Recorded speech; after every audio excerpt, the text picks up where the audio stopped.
a gente fala sobre a síndrome do ovário policístico. Essa síndrome causa um aumento no tamanho dos ovários com pequenos cistos externos. Por que isso acontece, hein? Quais os sintomas? O que pode causar?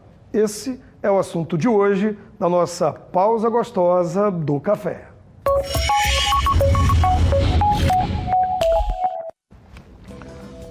Com a gente aqui, o médico ginecologista Alberto Sandes. Tudo bem, doutor? Prazer. Bom dia, bem-vindo. Vamos tomar café para esquentar a nossa conversa? Vamos lá. Bom, como é que isso acontece nas mulheres? Que síndrome é essa, doutor? Bom dia. Bom dia, Douglas. Bem, a síndrome de ovário policístico é uma síndrome de caráter metabólico, endócrino e reprodutivo. É um nome muito simplista apenas, mas é esse o nome conhecido, síndrome do ovário policístico, mas já está havendo uma tentativa por parte de vários comitês para tentar fazer uma mudança nesse nome. Porque quando a gente foca no nome síndrome de ovário policístico, pode passar desapercebidos pacientes que têm a síndrome, mas não têm os cistos no ovário. Porque a síndrome do ovário policístico existem critérios. Hoje nós adotamos os critérios de Roterdã. Os critérios de Roterdã, ele tem como finalidade avaliar a ovulação dessa paciente, se ela tem uma ovulação irregular ou regular, se ela tem sinais de hiperandrogenia. O que é isso? Calvície, acne, pele oleosa, pelos pelo corpo, acantose, que é aquelas manchas que ficam aqui nessa região do pescoço, axila, virilha, e também a presença dos ovários policísticos. Não necessariamente a gente precisa ter os 3 critérios. Dentro dos critérios de Roterdã, você precisa ter só 2. Então, se a paciente tiver alteração do ciclo menstrual, se ela tiver presença de hiperandrogenismo, mas não tiver os cistos, ela continua sendo uma paciente de síndrome de ovários policísticos. Doutor, esses cistos são perigosos? O que é que ele pode provocar na mulher, por exemplo? Não, na realidade ele é a ponta do iceberg, na realidade. Esse cisto, todos os meses, as mulheres promovem esses cistos, normalmente, fisiologicamente, para poder ovular. Externos. Na realidade, o ovário, para poder ovular, para poder sair aquela semente da mulher, para poder ter uma nova vida, ela gera um cisto, um pequeno cisto, um cisto folicular. Esse cisto, ali por volta do 14º dia do mês, do ciclo dela, ela eclode e forma um óvulo, entre aspas, para esperar o espermatozoide. Na síndrome de ovários policísticos, ela não tem a ovulação, então ela começa a reter, eu estou falando isso de uma forma muito simples, para que se possa entender, ela começa a reter esses cistos.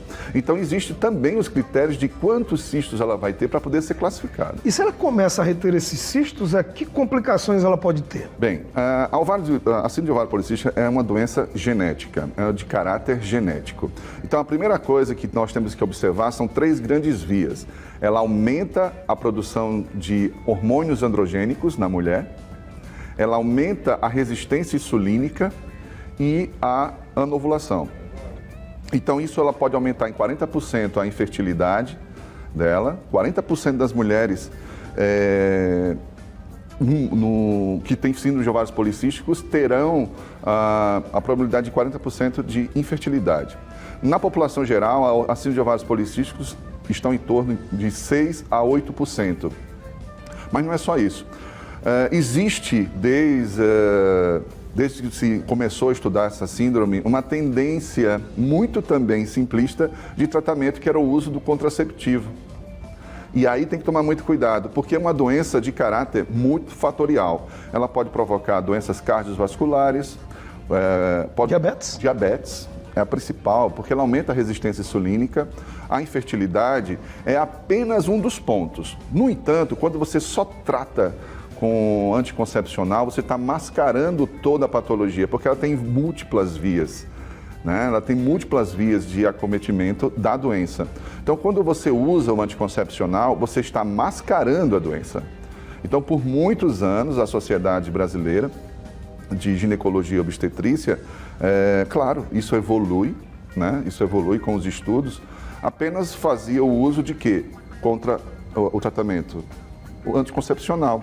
E claro, mudanças de estilo de vida. Hoje já mudou a própria Sociedade Brasileira de Ginecologia e Obstetrícia, que é a federação, a FEBRASGO, ela já norteou novas tendências com o uso de outras tecnologias, mas também você pode lançar mão do anticoncepcional em casos extremos, mas não para tratar a síndrome de ovários policísticos, porque não é assim que se trata, e sim tratar os sinais de hiperandrogenismo, que é o pelo no rosto, a acne, a pele oleosa, porque o anticoncepcional antiandrogênico, que é o anticoncepcional voltado para essa síndrome, é o mais indicado para casos graves. Isso não quer dizer que você vai utilizar ele o resto da vida. E nem deve, porque se você estiver usando ele para o resto da vida, significa que o tratamento está incorreto. Doutor, muito obrigado por ter vindo e a recomendação é buscar ajuda e conversar sempre com o seu médico antes que esse problema se transforme em algo mais grave, mais sério e seja ainda muito mais difícil cuidar, tratar e conviver com essa síndrome, né? Um grande prazer, uma honra estar sempre com vocês e conte sempre conosco. Valeu, doutor Alberto. Tudo de bom, até a próxima, tá?